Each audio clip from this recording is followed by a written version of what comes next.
अगर जाति देख कर झुक जाता है तो वो है न्याय नहीं अन्याय हो जाता है।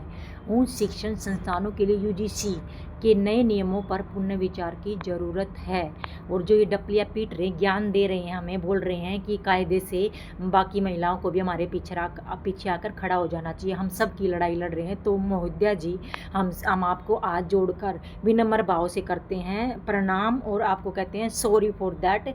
मतलब हमें इन्वॉल्व मत करिए अपनी गंदी और तुच्छ राजनीति में, हमें हमारे इन्वॉल्वमेंट मिल लीजिए। जो टुकड़े टुकड़े करना चाह रहे हो ना समता मूलक कानून को बेस बना करके, तो सॉरी फॉर दैट, हमें इन्वॉल्वमेंट मत कीजिए इसमें कि हम भी आपके पीछे आ जाएं, हमें पर्दा प्रथा में रखा जाता है। तो आप ही करिए फ्रीडम का नंगा नाच, आप ही नाचिए फ्रीडम पर।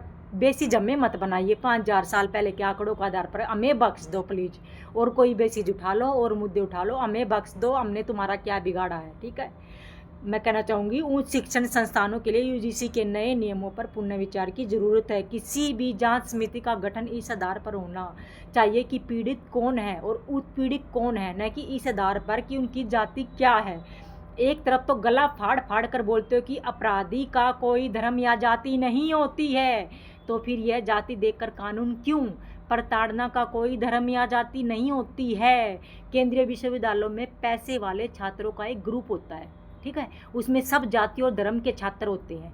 वह एक गरीब छात्र को प्रताड़ित करते हैं। फॉर योर काइंड इन्फॉर्मेशन, उसमें एक सवर्ण छात्र भी पीड़ित हो सकता है और एक पिछड़ा भी पीड़ित हो सकता है। ठीक है, यदि नियम और कानून केवल एक वर्ग या जाति को ध्यान में रखकर बनाए जाएंगे तो संस्थान और देश में तनाव बढ़ना तय है, निश्चित है। सजा अपराधी देख कर करनी चाहिए, न कि जाति देख कर। न्याय की प्रक्रिया पूरी तरह से पारदर्शी और निष्पक्ष होनी चाहिए, जहां हर छात्र खुद को सुरक्षित महसूस कर सके, ना कि प्रवेश करने से पहले। जिस देश का प्रधानमंत्री ओबीसी समाज से आता है, वहाँ राष्ट्रपति एसटी समाज से और 28 राज्यों में से 14 राज्यों के मुख्यमंत्री ओबीसी एसटी समाज से आते हो, उस देश में आज भी बार बार हजारों साल पुराने अत्याचारों की याद दिलाई जा रही। सवाल यह नहीं कि इतिहास में क्या हुआ, सवाल यह है कि आज सत्ता में कौन है और आज न्याय कौन कर रहा है। अगर वाकई अत्याचार के खिलाफ ईमानदारी लड़ाई लड़नी है तो आत्म मंथन सबसे पहले वही होना चाहिए जहाँ से आज सत्ता व्यवस्था और प्रभाव निकल रहे हैं, थॉट निकल रही है, थॉट प्रोसेस निकल रही है। आंकड़े बताते कि दलितों पर होने वाले अत्याचारों के करीब 81% मामलों में आरोपी ओबीसी समाज से ही जुड़े पाए गए हैं। ये सच कड़वा है लेकिन सच है, सच से भागा नहीं जा सकता। इसके बावजूद मैं आज भी कहती हूँ मेरा देश महान, क्योंकि यहाँ सवाल पूछना अब भी गुनाह नहीं है। ठीक है, जनता ने भाजपा को सत्ता का वरदान दिया है, लेकिन अगर भाजपा खुद अपने फैसलों से अपने ही अस्तित्व को कमज़ोर कर रही है तो इसमें सवर्ण समाज की गलती कहाँ है? हर समस्या, हर विफलता, हर असंतोष का जो ठेकरा है वो एक ही पर्टिकुलर सेक्शन या समाज पर फोड़ देना उचित है?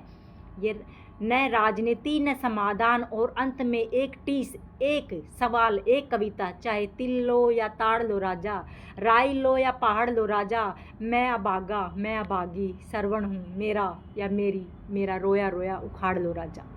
सच में श्रवण की दशा ऐसी कर दी है, ना जीने पे मजबूर है ना मरने पे मजबूर है। उसको इस प्रकार आश्चर्यकरण कर दिया गया, उसको इस प्रकार दरकिनार करने के लिए मुहिम चलाई जा रही है। सवर्ण समाज को दरकिनार करने के लिए मुहिम चलाई जा रही है। ये कहाँ का इंसाफ है? ये कौन सी थॉट प्रोसेस है? ये चल क्या रहा है इस भारत में? ऐसे होता है सबका साथ सबका विकास? ऐसे होता है? ये बड़े बड़े जुल्में निकाल करके ये बातें की जा रही हैं एकता की, समता मूलक कानून की, कहाँ